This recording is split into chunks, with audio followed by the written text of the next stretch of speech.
আজকের ক্লাসে আমি ভার্বের V1, V2, V3, V4 এবং V5 তোমাদের মাথায় সেট করে দেব। মৃত্যুর আগের দিন পর্যন্ত চাইলেও তোমরা এই ভার্বগুলোকে ভুলে যেতে পারবে না। ভার্বগুলোকে মাথায় রাখবো মাতাল হবু স্বামী এবং ই ডার্লিং গল্পের মাধ্যমে। তো চলো আর কথা না বাড়িয়ে আজকের ক্লাস শুরু করি। দেখো আমাদের স্ক্রিনে একটা উদাহরণ চলে এসেছে, অ্যাপ্লাই। একটু ভালোভাবে লক্ষ্য করো, আমরা শেষ বর্ণটি কি দেখতে পাচ্ছি? হ্যাঁ, ওয়াই, আর তার পূর্বে একটি কনসোনেন্ট রয়েছে। তো যে কোনো ভার্বের শেষ লেটারটি যদি ওয়াই হয় এবং তার পূর্বে যদি একটি কনসোনেন্ট লেটার থাকে তাহলে সেটাকে আমরা চোখ বন্ধ করে ধরে নেব সেটাই হচ্ছে মাতাল হবু স্বামী। এর কিন্তু এখনো বিয়ে হয়নি, বিয়ে হবে, ওই জন্য আমি মাতাল হবু স্বামী নাম দিয়েছি। তো বিয়েটা কার সঙ্গে হবে? ই ডার্লিংয়ের সাথে বিয়েটা হবে। আচ্ছা, এবার আমি তোমাদেরকে একটা প্রশ্ন করি, কোনো মেয়ে কি চায় তার স্বামী মাতাল হোক? না, কোনো মেয়েই চাই না তার স্বামী মাতাল হোক।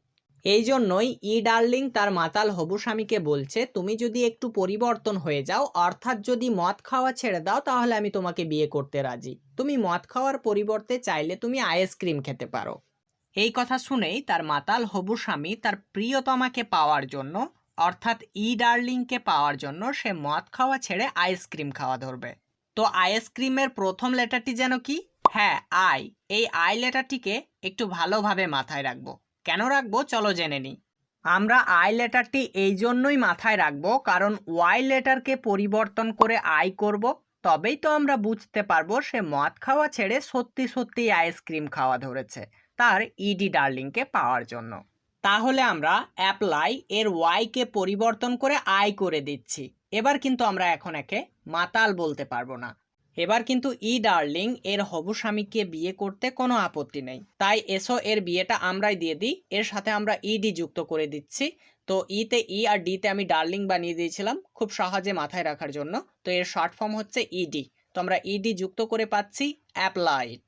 এবার কিন্তু এদের দাম্পত্য জীবনে তিনজন সন্তান চাই।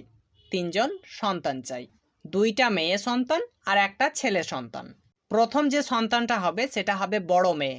এটা কিন্তু মায়ের মতো দেখতে হবে, হুবহু মায়ের মতোই দেখতে হবে, একদম জেরক্স কপি। তাই আমরা বড় মেয়ের কোনো নাম রাখবো না। এরপরে যে সন্তানটা হবে সেটা হবে ছেলে সন্তান। এটা হবে বাপের মতো দেখতে। এর নাম রাখবো আমরা আইএনজি। কি নাম? আইএনজি। তৃতীয় যে মেয়ে সন্তানটি হবে সেটা হবে ছোট মেয়ে। তো এটাও হবে মায়ের মতোই দেখতে, জাস্ট একটু আলাদা, হয়তো স্কিনের কালারটা একটু আলাদা হতে পারে। তো আমরা এই মেয়েটির নাম রাখবো আমরা আইইএস।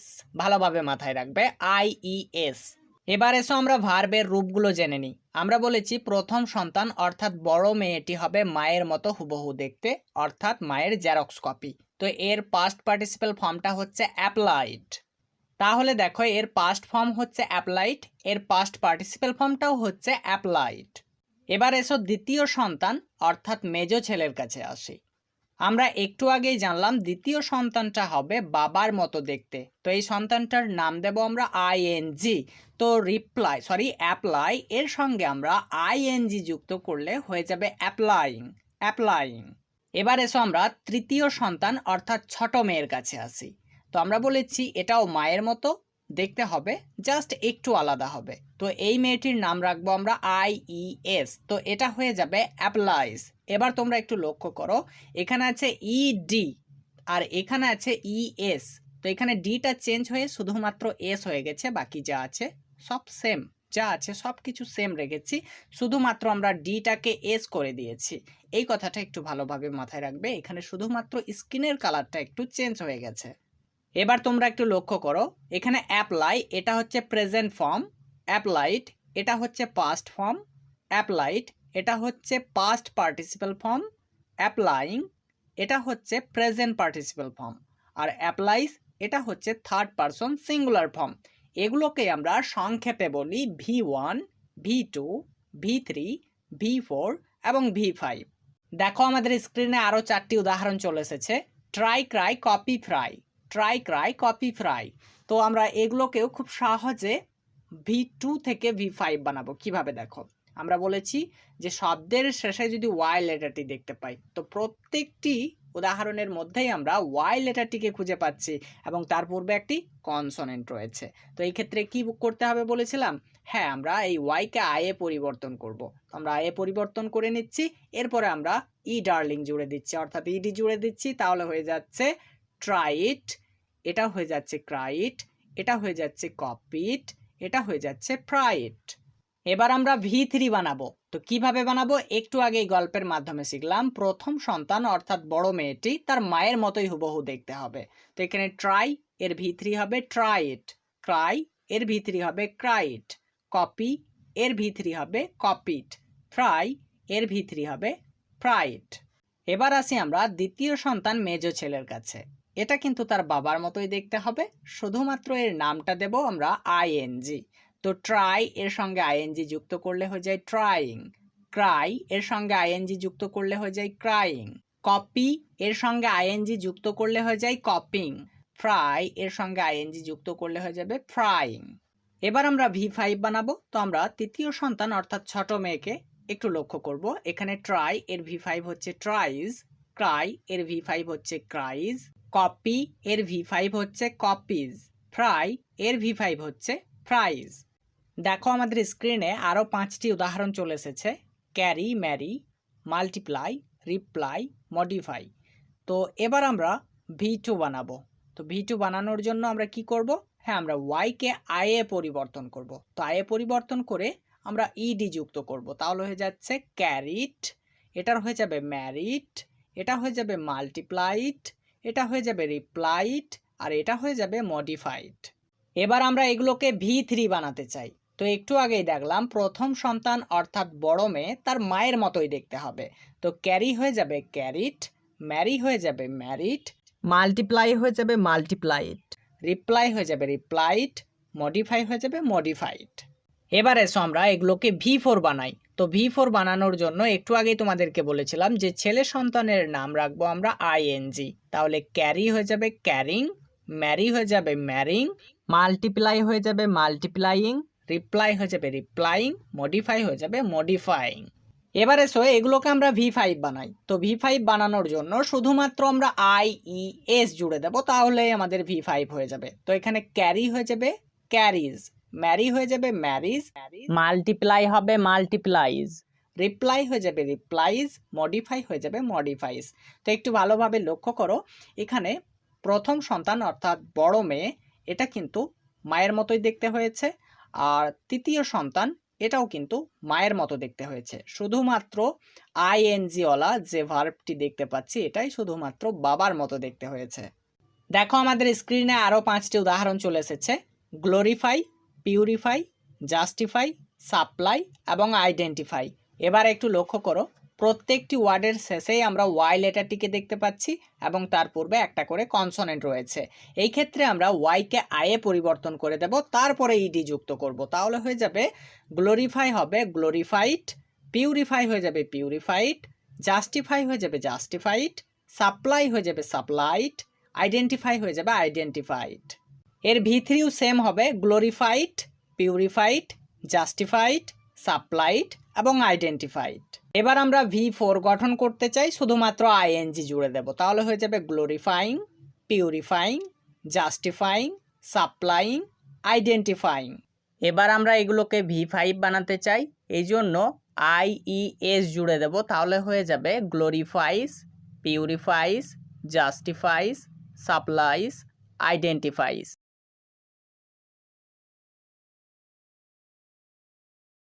আজকের ক্লাসে বাচ্চারাও টেন্স শিখে নিতে পারবে শুধুমাত্র PPF কার্ড থাকলে। হ্যাঁ, তোমাদের কাছে যদি PPF কার্ড থাকে তাহলে যে কেউ আজকে টেন্স শিখে নিতে পারবে। PPF এই জিনিসটা আবার কি? যারা সরকারি এমপ্লয়ি আছে তারা খুব ভালো মতোই বুঝে PPF এর ফুল ফর্ম কি। হ্যাঁ, পাবলিক প্রভিডেন্ট ফান্ড। PPF এর ফুল ফর্ম হচ্ছে পাবলিক প্রভিডেন্ট ফান্ড, কিন্তু আজকের ক্লাসে আমি PPF এর ফুল ফর্ম দিয়ে দিয়েছি P তে প্রেজেন্ট, P তে পাস্ট, F এ ফিউচার। তাহলে টেন্স কয় প্রকার সেটা জিজ্ঞাসা করো PPF কার্ডকে, তাহলেই তোমার অ্যান্সার পেয়ে যাবে 3 প্রকার, প্রেজেন্ট টেন্স, পাস্ট টেন্স আর ফিউচার টেন্স। এই 3টা টেন্সেরই আবার 4টে করে ভাগ রয়েছে, তাহলে 3 4 12টি টেন্স আমাদেরকে ভালোভাবে আয়ত্ত করতে হবে। তো চলো আমরা সেই 12টা নাম খুব সহজেই একটু আয়ত্ত করে নিই। আমরা শুধুমাত্র 4টি নাম মাথায় রাখবো, তাহলে আমাদের এমনিতেই আরও 8টা নাম মাথায় থেকে যাবে। কিভাবে চলো দেখে নিই। আমরা শুধু মাথায় রাখবো indefinite tense, continuous tense, perfect tense আর পারফেক্ট কন্টিনিউয়াস টেন্স। এবার চলো আমাদের সেই ট্রিক্সটা একটু ফলো করি। প্রত্যেকটা টেন্সের প্রথমেই তোমরা প্রেজেন্ট বসিয়ে দাও, তাহলে হয়ে যাচ্ছে present indefinite, present continuous, present perfect, present perfect continuous. Okay fine. এবার তোমরা প্রেজেন্টটাকে মুছে দাও, নিয়ে সবগুলোতেই পাস্ট যুক্ত করে দাও, তাহলে হয়ে যাচ্ছে past indefinite, past continuous, past perfect, past perfect continuous.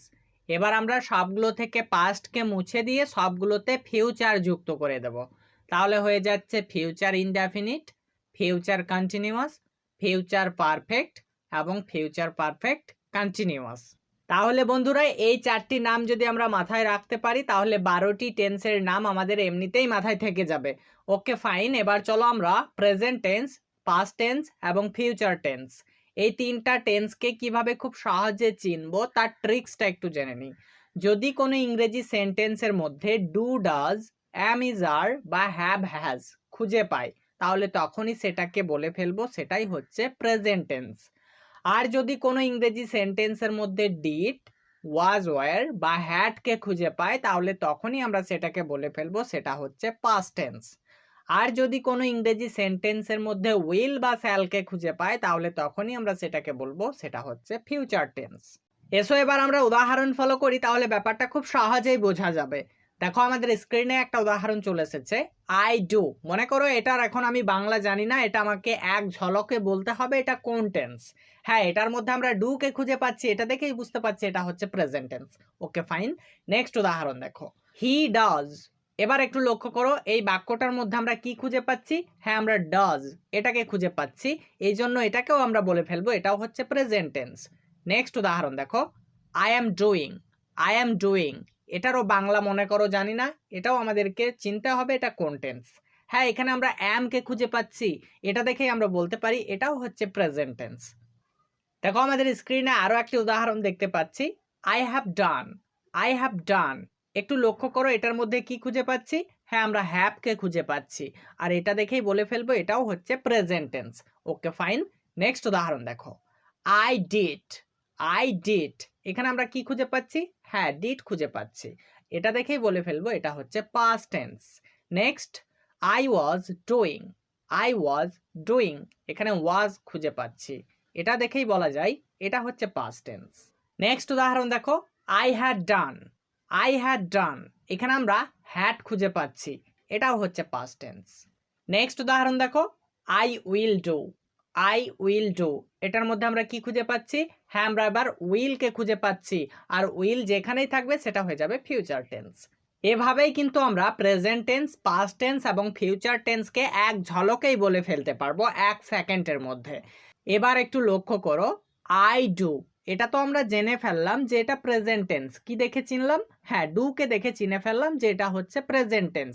তো প্রেজেন্ট টেন্সের তো 4টে ভাগ, যেমন একটু আগেই দেখলাম present indefinite, present continuous, present perfect এবং প্রেজেন্ট পারফেক্ট কন্টিনিউয়াস। তো এটা প্রেজেন্ট টেন্সের কোন ভাগের মধ্যে পড়ে সেটা আমরা কিভাবে জানবো? হ্যাঁ, সেই ট্রিক্সটাও তোমাদেরকে আজকের ভিডিওতেই শিখিয়ে দেব। এসো আজকের ক্লাসে আমরা প্রেজেন্ট টেন্সের 4টি ভাগ শিখে ফেলি, বাকিগুলো আমরা কোনো একটা ক্লাসে আলোচনা করব। ওকে, আমরা প্রথমেই প্রেজেন্ট ইনডেফিনিট টেন্স নিয়ে আলোচনা করব। যদি কোনো বাংলা বাক্যে ক্রিয়ার শেষে, কি বললাম? হ্যাঁ, যদি কোনো বাংলা বাক্যে ক্রিয়ার শেষে হ্রস্বই ও, এ, অন্তস্থ অ, আই বা এন এইগুলো খুঁজে পাবো তখনই আমরা চোখ বন্ধ করে বলে ফেলবো এটাই হচ্ছে প্রেজেন্ট ইনডেফিনিট টেন্স। এসো আমরা উদাহরণ ফলো করি, তাহলে ব্যাপারটা খুব সহজেই বুঝতে পারবো। দেখো স্ক্রিনে উদাহরণটা দেখতে পাচ্ছি, আমি করি। এবার একটু লক্ষ্য করো, করি এর সঙ্গে আমরা কি খুঁজে পাচ্ছি? হ্যাঁ, হ্রস্বই খুঁজে পাচ্ছি, কারণ এখানে কর যোগ হ্রস্বই সমান করি হয়, তাই এখানে হ্রস্বই দেখেই আমরা খুব সহজে এটাকে বুঝতে পারছি এটা হচ্ছে প্রেজেন্ট ইনডেফিনিট টেন্স। তো প্রেজেন্ট ইনডেফিনিট টেন্স এর স্ট্রাকচার হচ্ছে সাবজেক্ট প্লাস ভার্ব, তারপরে এস বা ইএস। এস বা ইএস আমরা তখনই ব্যবহার করব যখন সাবজেক্টটা থার্ড পারসন সিঙ্গুলার নাম্বার হবে।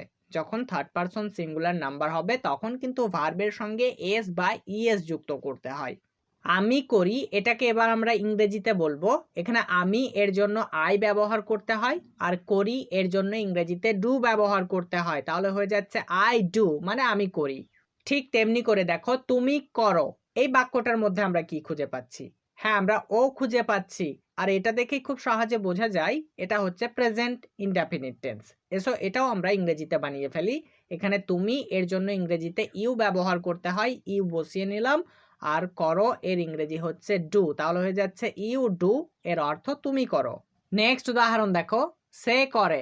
এই বাক্যর মধ্যে আমরা কি খুঁজে পাচ্ছি? হ্যাঁ, এবার এ খুঁজে পাচ্ছি, কারণ কর যোগ এ সমান করে। তাহলে এ দেখেই বোঝা যায় এটা হচ্ছে প্রেজেন্ট ইনডেফিনিট টেন্স। চলো এটাকেও আমরা ইংরেজিতে বানাই। এখানে সে এর জন্য ইংরেজিতে হি ব্যবহার করতে হয়, হি বসিয়ে নিলাম। আর করে এর জন্য ইংরেজিতে ডু ব্যবহার করতে হয়, ডু বসিয়ে দিচ্ছি। তাহলে হয়ে যাচ্ছে হি ডু। তাহলে কি বাক্যটা হয়েছে? না, এখানে কিন্তু বাক্যটি হয়নি। একটু আগেই তোমাদেরকে বলেছিলাম যদি সাবজেক্টটা থার্ড পারসন সিঙ্গুলার নাম্বার হয় সেই ক্ষেত্রে আমাদেরকে এস না হলে ইএস ব্যবহার করতে হবে। তো এখানে আমাদেরকে ইএস ব্যবহার করতে হবে, তাহলে ডুটা হয়ে যাবে ডাজ। তাহলে হয়ে যাচ্ছে হি ডাজ, অর্থাৎ সে করে। এবার যদি বলি আপনি করেন, তো একটু লক্ষ্য করো এটার মধ্যে আমরা এন খুঁজে পাচ্ছি, আপনি করেন। এই যে এন খুঁজে পাচ্ছি, এই জন্য এটাও হচ্ছে প্রেজেন্ট ইনডেফিনিট টেন্স। তো এর ইংরেজি হবে ইউ ডু। এখানে ইউ মানে আপনি, ডু মানে করেন। ইউ ডু মানে আপনি করেন। এবার এই অ্যাফার্মেটিভ সেন্টেন্সগুলোকে আমরা নেগেটিভ এবং ইন্টারোগেটিভ বানাবো। এগুলো যতগুলো দেখতে পাচ্ছি এগুলো সবই হচ্ছে অ্যাফার্মেটিভ সেন্টেন্স। এগুলোকে আমরা নেগেটিভ বানাবো এবং ইন্টারোগেটিভ বানাবো। কিভাবে খুব সহজে বানাতে হয় চলো তার নিয়মগুলো জেনে নিই। এবার এসো আমরা নেগেটিভ সেন্টেন্সে বানাই। নেগেটিভ সেন্টেন্সে বানানোর জন্য আমরা একটা ছন্দ মাথায় রাখবো, সেটা হচ্ছে নানি নাই। নানি নাই। তো নানি নাই, এই যে ছন্দটা দেখতে পাচ্ছি এর মধ্যে থেকে নানির নাকে টেনে যদি আমরা করি এর পরে যুক্ত করি তাহলে হয়ে যাবে আমি করি না। আমি করি না যখনই বলবো এটা নেগেটিভ হয়ে যাবে। তো নেগেটিভ আমরা এটাকে ইংরেজিতে করতে চাই। ইংরেজিতে করার জন্য কিচ্ছু করার দরকার নেই, আমাদেরকে সাবজেক্টের পরে একটা ডু নট বসাতে হবে। ডু নট না হলে ডাজ নট। যদি থার্ড পারসন সিঙ্গুলার নাম্বার হয় তাহলে ডাজ নট ব্যবহার করতে হবে, আর বাকি সব ক্ষেত্রে আমাদেরকে ডু নট ব্যবহার করতে হবে। তো আমি করি না এর ইংরেজি হয়ে যাবে I do not do. I do not do, অর্থাৎ আমি করি না। তুমি করো, এটাকেও আমরা নেগেটিভ করব কিভাবে? নানির নাকে টেনে বসিয়ে দাও, তাহলে হয়ে যাবে তুমি করো না। এটাকেও আমরা ইংরেজিতে বানাবো এভাবে you do not do. You do not do, শুধু একটা ডু নট বসিয়ে দিলেই সেটা নেগেটিভ সেন্টেন্স হয়ে যাবে। ঠিক তেমনি করে সে করে, এটাকেও নেগেটিভ করতে গেলে নানির নাকে টেনে বসিয়ে দাও, তাহলে হয়ে যাবে সে করে না। এটাকে আমরা ইংরেজিতে এভাবে বলবো হি ডাজ নট ডু। তো এখানে ডাজ কেন ব্যবহার করলাম? কারণ হিটা হচ্ছে থার্ড পারসন সিঙ্গুলার নাম্বার, এই জন্য ডাজ ব্যবহার করা হয়েছে, তারপরে নট ব্যবহার করা হয়েছে। Okay fine. একটু ভালোভাবে লক্ষ্য করলেই আমরা বুঝতে পারি সাবজেক্টের পরে ডু নট বা ডাজ নট ব্যবহার করলেই সেটা হয়ে যায় নেগেটিভ সেন্টেন্স। কিন্তু যদি আমরা নানির নিকে বসিয়ে দিই তাহলে হয়ে যাবে আমি করিনি, তখন এটা কিন্তু হয়ে যাবে পাস্ট। একটু ভালোভাবে মাথায় রাখবে জিনিসটা, নানির নিকে যদি বসিয়ে দিই তখন হয়ে যাবে আমি করিনি, এটা তখন পাস্ট হয়ে যাবে, তখন বলতে হবে আই ডিড নট ডু। এটা আমি কোনো একটা ক্লাসে তোমাদেরকে শেখাবো। নানির নাইকেও বসালেও সেটা হয়ে যায় পাস্ট, অর্থাৎ আমি করি নাই যদি বলি তখনও আমাদেরকে বলতে হবে আই ডিড নট ডু, তখনই কিন্তু সেটা হয়ে যাবে পাস্ট। একটু ভালোভাবে মাথায় রাখবে জিনিসটা, আমি গত ক্লাসে তোমাদেরকে এটা শেখাবো। আজকে আমরা যেহেতু পাস্ট নিয়ে আলোচনা করছি না তাই আমরা আজকে এটা সাইডে রাখছি, এটা কোনো একটা ক্লাসে শিখবো। Okay fine. এবার চলো আমরা ইন্টারোগেটিভ সেন্টেন্স বানাবো, এগুলোকে আমরা মুছে দিচ্ছি। আমি করি, এটাকে ইন্টারোগেটিভ বানানোর জন্য আমরা 2 নম্বরে শুধু একটা কি যুক্ত করে শব্দের শেষে একটা জিজ্ঞাসার চিহ্ন দিয়ে দেব, তাহলে হয়ে যাচ্ছে আমি কি করি। ঠিক তেমনি করে তুমি করো, এটারও 2 নম্বরে কি যুক্ত করে দিচ্ছি, তাহলে হয়ে যাবে তুমি কি করো। সে করে, এটারও 2 নম্বরে কি যুক্ত করে দিচ্ছি, তাহলে এটা হয়ে যাচ্ছে সে কি করে। ঠিক তেমনি করে আপনি করেন, এটারও 2 নম্বরে কি যুক্ত করে দিচ্ছি, তাহলে হয়ে যাচ্ছে আপনি কি করেন। এবার আমরা এগুলোকে ইংরেজিতে বানাবো। ইংরেজিতে বানানোর জন্য কি করতে হবে, আমাদেরকে শব্দের প্রথমে ডু না হলে ডাজ ব্যবহার করতে হবে, বাকি যা আছে তাই থাকবে, তাহলে আমাদের ইন্টারোগেটিভ হয়ে যাবে। কিভাবে দেখো, আমি কি করি এটা আমরা বলবো ডু আই ডু, অর্থাৎ আমি কি করি, তুমি কি করো, do you do, do you do, অর্থাৎ তুমি কি করো, সে কি করে, does he do, does he do, অর্থাৎ সে কি করে, আপনি কি করেন, ডু ইউ ডু। এবার একটু লক্ষ্য করো, আমরা প্রত্যেকটা সেন্টেন্সের মধ্যে ডু এবং ডাজ যুক্ত করে ফেললাম আর সেটাই হয়ে যাচ্ছে ইন্টারোগেটিভ সেন্টেন্স। ওকে, এবার চলো আমরা প্রেজেন্ট কন্টিনিউয়াস টেন্সটা নিয়ে একটু আলোচনা করি। প্রেজেন্ট কন্টিনিউয়াস টেন্সকে মাথায় রাখার জন্য আমরা একটা ছন্দ মাথায় রাখবো, সেটা হচ্ছে ছ্যাছি ছ বাংলায় থাকে যদি এমন প্রত্যয় প্রেজেন্ট কন্টিনিউয়াস বলি তারে অতি নির্ভয়। তাহলে বাংলা বাক্যে ক্রিয়া শেষে ছ্যাছি ছ থাকলেই সেটাকে আমাদেরকে ধরে নিতে হবে, সেটাই হচ্ছে প্রেজেন্ট কন্টিনিউয়াস। আর প্রেজেন্ট কন্টিনিউয়াস মানেই সেখানে অ্যাম ইজ আর এর ব্যবহার করতে হয়, অর্থাৎ ছ্যাছি ছ থাকার জন্য আমাদেরকে অ্যাম ইজ আর ব্যবহার করতে হবে। এবার সমস্যা হচ্ছে আমরা অ্যাম ইজ আর কোথায় ব্যবহার করব এটাই অনেকে বুঝতে পারি না। চলো এটাও আমরা একটু সহজ করে জেনে নিই। যেখানেই আমরা আই লেটারটি দেখতে পাবো সেখানেই আমরা অ্যাম ব্যবহার করব। যেখানে আমরা ইউ উই দেই এই তিনটা সাবজেক্টকে দেখতে পাবো সেখানেই আমরা আর ব্যবহার করব। আর যেখানে আমরা হি সি নেম ইট এই সাবজেক্টগুলো দেখতে পাবো সেখানেই আমরা ইজ ব্যবহার করব। প্রেজেন্ট কন্টিনিউয়াস টেন্সের স্ট্রাকচার হচ্ছে সাবজেক্ট প্লাস অ্যাম ইজ আর, এটা সাবজেক্ট অনুযায়ী ব্যবহার করতে হবে, তোমরা স্ক্রিনে দেখতেই পাচ্ছ কোনটা কোথায় ব্যবহার করতে হবে। তারপরে আমাদেরকে ভার্বের সঙ্গে আইএনজি ব্যবহার করতে হবে। তাহলে আমরা ইংরেজি বাক্য দেখে কিভাবে খুব সহজে চিনব যে সেটা প্রেজেন্ট কন্টিনিউয়াস, যদি অ্যাম ইজ আর এরপরে ভার্বের সঙ্গে আইএনজি থাকে তাহলে সেটাই হচ্ছে প্রেজেন্ট কন্টিনিউয়াস। এভাবে আমরা ইংরেজি বাক্য দেখে খুব সহজেই চিনে ফেলতে পারি। ওকে, চলো আমরা উদাহরণ ফলো করি। আমি করছি ছি ছি, এই বাক্যের শেষে আমরা ছি কে খুঁজে পাচ্ছি, এটা দেখেই বুঝে নিতে পারছি এটাই হচ্ছে প্রেজেন্ট কন্টিনিউয়াস। এটাকে কিভাবে ইংরেজিতে বানাবো দেখে নাও। এখানে সাবজেক্ট হচ্ছে আমি, এর জন্য আই ব্যবহার করতে হয়, আই বসিয়ে নিচ্ছি। আই এর পরেই কিন্তু অ্যাম ব্যবহার করব, যেটা স্ক্রিনে দেখতে পাচ্ছ আমরা অ্যাম কেও বসিয়ে দিচ্ছি। এবার আমরা বলেছিলাম ভার্বের সঙ্গে আইএনজি ব্যবহার করব, তো ডু এর সঙ্গে আইএনজি ব্যবহার করলে হয়ে যায় ডুইং, তাহলে হয়ে যাচ্ছে আই এম ডুইং, যার অর্থ আমি করছি। এবার দেখো তুমি করছ ছ ছ, এই বাক্যের শেষে আমরা ছ খুঁজে পাচ্ছি, এটা দেখেই বোঝা যাচ্ছে এটাও হচ্ছে প্রেজেন্ট কন্টিনিউয়াস। তো এটাও আমরা ইংরেজিতে বানাবো খুব সহজে। এখানে সাবজেক্ট হচ্ছে তুমি, এর জন্য ইউ ব্যবহার করতে হয়, ইউ বসিয়ে নিলাম। এরপরে কিন্তু আমাদেরকে আর ব্যবহার করতে হবে, আমরা আর কেও বসিয়ে নিচ্ছি। আর করা এর ইংরেজি হচ্ছে ডু, তো ডু এর সঙ্গে আইএনজি ব্যবহার করলে হয়ে যায় ডুইং, তাহলে হয়ে যাচ্ছে ইউ আর ডুইং, অর্থাৎ তুমি করছো। নেক্সট, সে করছে ছে ছে, এই বাক্যের শেষে আমরা ছেকে খুঁজে পাচ্ছি, এটা দেখেই বোঝা যায় এটাও হচ্ছে প্রেজেন্ট কন্টিনিউয়াস। তো চলো এটাও আমরা ইংরেজিতে বানাই। এখানে সাবজেক্ট সে, এর জন্য ইংরেজিতে হি সি দুইটাই ব্যবহার করা যায়। ছেলে হলে পরে হি ব্যবহার করতে হয়, মেয়ে হলে পরে সি ব্যবহার করতে হয়। তো আমরা এবার সি ব্যবহার করছি, এরপরে কিন্তু আমরা ইজ ব্যবহার করব, যেটা স্ক্রিনে তোমরা দেখতেই পাচ্ছ। তো আমরা ইজ বসিয়ে নিলাম, এরপরে আমরা ভার্বের সঙ্গে আইএনজি ব্যবহার করব, তো ডু এর সঙ্গে আইএনজি ব্যবহার করলে হয়ে যায় ডুইং, তাহলে হয়ে যাচ্ছে সি ইজ ডুইং, অর্থাৎ সে করছে। নেক্সট উদাহরণ দেখো, রহিম করছে, এটাও প্রেজেন্ট কন্টিনিউয়াস। তো এটাও আমরা ইংরেজিতে বানাবো খুব সহজে। এখানে সাবজেক্ট রহিম, তার জন্য তার নামটা বসিয়ে দিলাম।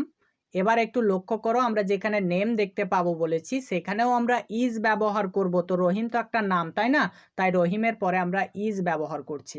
এবার একটু লক্ষ্য করো, আমরা ভার্বের সঙ্গে আইএনজি ব্যবহার করব, তো এখানে ডু ভার্বের সঙ্গে আইএনজি ব্যবহার করলে হয়ে যায় ডুইং, তাহলে হয়ে যাচ্ছে রহিম ইজ ডুইং, অর্থাৎ রহিম করছে।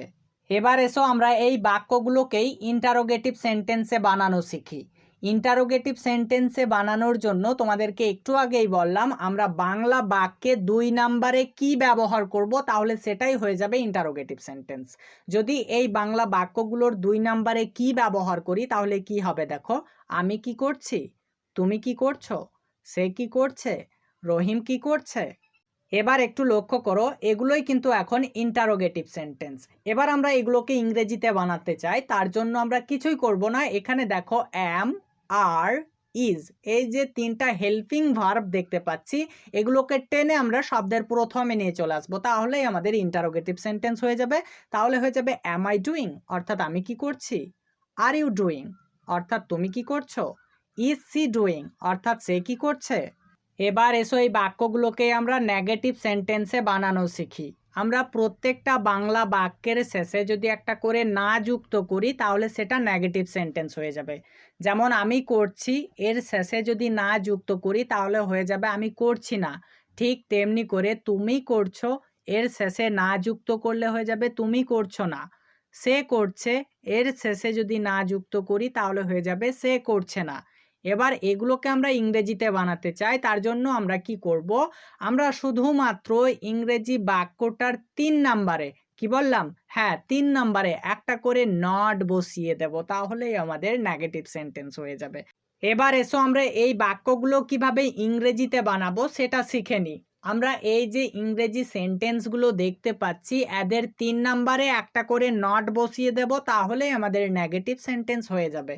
একটু ভালোভাবে লক্ষ্য করো, এখানে আই হচ্ছে 1 নাম্বার, অ্যাম হচ্ছে 2 নাম্বার, এরপরে আমরা নট বসিয়ে দিচ্ছি 3 নাম্বার, তাহলে হয়ে যাচ্ছে আই অ্যাম নট ডুইং অর্থাৎ আমি করছি না। ঠিক তেমনি করে ইউ আর নট ডুইং অর্থাৎ তুমি করছো না। সি ইজ নট ডুইং সে করছে না। তাহলে আমরা কি করলাম, শুধুমাত্র 3 নাম্বারে একটা করে নট বসিয়ে দিয়েই আমরা নেগেটিভ সেন্টেন্স বানিয়ে নিতে পারলাম। এবার এসো আমরা প্রেজেন্ট পারফেক্ট টেন্সটা শিখে ফেলি। আমরা বাংলা বাক্য দেখে কিভাবে চিনব যে সেটা প্রেজেন্ট পারফেক্ট টেন্স, এটা আগে একটু জেনে নেওয়া দরকার। যদি কোনো বাংলা বাক্যে ক্রিয়ার শেষে এছি, এছো বা এছে থাকে তাহলে সেটাই হয়ে যাবে প্রেজেন্ট পারফেক্ট টেন্স। আর প্রেজেন্ট পারফেক্ট টেন্স মানেই সেখানে হ্যাভ বা হ্যাজ এর ব্যবহার করতে হবে। তো হ্যাভ হ্যাজ কোথায় ব্যবহার করব, কোন সাবজেক্টের পরে ব্যবহার করব, এসো জেনে নিই। আই, ইউ, উই, দে এই 4টে সাবজেক্টের পরে আমরা হ্যাভ ব্যবহার করব। হি, সি, নেম, ইট এই 4টে সাবজেক্টের পরে আমরা হ্যাজ ব্যবহার করব। যে কোনো পারফেক্ট টেন্সেই আমাদেরকে ভার্বের 3 নাম্বার ফর্ম ব্যবহার করতে হয়। হ্যাঁ, এই কথাটা যেন তোমাদের মাথায় থাকে, যে কোনো পারফেক্ট টেন্সের জন্য ভার্বের 3 নাম্বার ফর্ম ব্যবহার করতে হয়। যদি প্রেজেন্ট পারফেক্ট হয় তাও ভার্বের 3 নাম্বার ফর্ম ব্যবহার করতে হয়, যদি পাস্ট পারফেক্ট হয় তাও ভার্বের 3 নাম্বার ফর্ম ব্যবহার করতে হয়, যদি ফিউচার পারফেক্ট হয় তাও ভার্বের 3 নাম্বার ফর্মটাই আমাদেরকে ব্যবহার করতে হয়। তবে শুধুমাত্র আমাদেরকে হেল্পিং ভার্বগুলো চেঞ্জ করতে হয়। যদি হ্যাভ হ্যাজ এরপরে ভার্বের 3 নাম্বার ফর্ম থাকে তাহলে সেটাকে ধরে নিতে হবে সেটাই হচ্ছে প্রেজেন্ট পারফেক্ট। ওকে, তো চলো আমরা স্ট্রাকচারটা জেনে নিই। সাবজেক্ট প্লাস হ্যাভ বা হ্যাজ, তারপরে ভার্বের 3 নাম্বার ফর্ম। আমরা উদাহরণ ফলো করি তাহলে ব্যাপারটা খুব সহজেই বুঝতে পারবো। আমি করেছি, এই বাংলা বাক্যে ক্রিয়ার শেষে আমরা এছিকে খুঁজে পাচ্ছি। আমি করেছি, এছি। তো এই এছি দেখেই বুঝতে পারছি এটাই হচ্ছে প্রেজেন্ট পারফেক্ট টেন্স। তো চলো এটাকে আমরা ইংরেজিতে বানিয়ে ফেলি। এখানে সাবজেক্ট হচ্ছে আমি, এর জন্য ইংরেজিতে আই ব্যবহার করতে হয়, আই বসিয়ে নিচ্ছি। এবার একটু লক্ষ্য করো, আমরা আই সাবজেক্টের পরে কি ব্যবহার করব বলেছিলাম, হ্যাঁ আমরা হ্যাভ ব্যবহার করব বলেছি, তো হ্যাভ বসিয়ে নিচ্ছি। এরপরে আমাদেরকে কিন্তু ভার্বের 3 নাম্বার ফর্ম ব্যবহার করতে হবে। এই কথাটা যেন তোমাদের একটু ভালোভাবে মাথায় থাকে, যে কোনো পারফেক্ট টেন্সের জন্য ভার্বের 3 নাম্বার ফর্মটাই ব্যবহার করা হয়, অন্য কোনো ভার্বের ফর্ম ব্যবহার করা চলবে না। তো আমাদেরকে এখানে ভার্বের 3 নাম্বার ফর্ম ব্যবহার করতে হবে। ডু এর 3 নাম্বার ফর্ম হচ্ছে ডান, তো আমরা ডান বসিয়ে দিচ্ছি, তাহলে হয়ে যাচ্ছে আই হ্যাভ ডান অর্থাৎ আমি করেছি। নেক্সট উদাহরণ দেখো, তুমি করেছো, এই বাক্যে ক্রিয়ার শেষে এচকে খুঁজে পাচ্ছি, এটাও প্রেজেন্ট পারফেক্ট টেন্স। চলো এটাকেও ইংরেজিতে বানিয়ে ফেলি। এখানে তুমি সাবজেক্ট, ইউ বসাচ্ছি, ইউ এরপরে হ্যাভ ব্যবহার করতে হবে, হ্যাভ বসিয়ে দিচ্ছি। এরপরে ভার্বের 3 নাম্বার ফর্ম আমরা ডান ব্যবহার করব, তাহলে হয়ে যাচ্ছে ইউ হ্যাভ ডান অর্থাৎ তুমি করেছো। নেক্সট, সে করেছে, এই বাক্যে ক্রিয়া শেষে এবার অ্যাছেকে দেখতে পাচ্ছি, এটাও প্রেজেন্ট পারফেক্ট টেন্স। চলো এটাকেও ইংরেজিতে খুব সহজে বানিয়ে ফেলি। এখানে সে সাবজেক্ট, এর জন্য হি ব্যবহার করতে হয়, হি বসিয়ে নিচ্ছি। হি এরপরে কিন্তু হ্যাজ ব্যবহার করতে হবে, হ্যাজকেও বসিয়ে নিচ্ছি। এরপরে ভার্বের 3 নাম্বার ফর্ম ডান বসিয়ে দিচ্ছি, তাহলে হয়ে যাচ্ছে হি হ্যাজ ডান অর্থাৎ সে করেছে। এবার এসো আমরা ইন্টারোগেটিভ সেন্টেন্সে বানাবো। তো প্রত্যেকটি বাংলা বাক্যের 2 নাম্বারে কি ব্যবহার করছি, তাহলে হয়ে যাবে আমি কি করেছি, তুমি কি করেছো, সে কি করেছে। এগুলোকে ইংরেজিতে আমরা বানাবো, তার জন্য একটাই ট্রিক্স ফলো করব, সেটা হচ্ছে হ্যাভ এবং হ্যাজ এই দুইটা হেল্পিং ভার্বকে টেনে শব্দের প্রথমে বসিয়ে দিচ্ছি, তাহলে হয়ে যাবে have I done, have I done অর্থাৎ আমি কি করেছি, হ্যাভ ইউ ডান অর্থাৎ তুমি কি করেছো, হ্যাজ হি ডান অর্থাৎ সে কি করেছে। তাহলে আমরা খুব সহজেই কিন্তু ইন্টারোগেটিভ বানিয়ে ফেললাম। এবার এসো এগুলোকে আমরা নেগেটিভ সেন্টেন্সে বানানো শিখি। আমরা নেগেটিভ সেন্টেন্সে বানানোর জন্য প্রত্যেকটা বাংলা বাক্যের শেষে একটা করে না বসিয়ে দেব, তাহলে হয়ে যাবে আমি করেছি না, তুমি করেছো না, সে করেছে না। তো এগুলো আমরা ইংরেজিতে বানাবো খুব সহজে। আমরা শুধুমাত্র 3 নম্বরে একটা করে নট বসিয়ে দেব, তাহলেই আমাদের নেগেটিভ সেন্টেন্স হয়ে যাবে আই হ্যাভ নট ডান, অর্থাৎ আমি করেছি না। ইউ হ্যাভ নট ডান, অর্থাৎ তুমি করেছো না। হি হ্যাজ নট ডান, অর্থাৎ সে করেছে না। এবার এসো আমরা পারফেক্ট কন্টিনিউয়াস টেন্স কিভাবে চিনবো সেটা আগে জেনে নিই।